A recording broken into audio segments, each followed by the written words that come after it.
Ayan guys, nagbibigay na po ng instruction si Doc Germs kung paano po i-apply.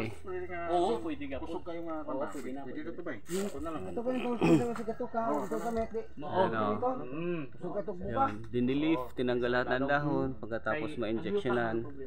Gamit po natin itong injector na to. Yan. Mag-blanket spraying kita sa tibok area. Every 2 weeks. Every 2 weeks siya. Pero ang once a week, katong infected.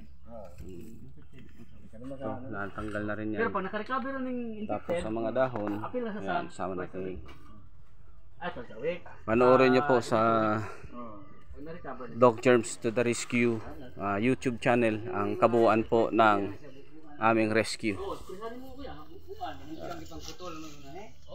Pati sa Hanggang sa muli mga ka-biological farming, like, share, and subscribe para po sa mas marami pang kaalaman ukol sa biological farming. Bye-bye!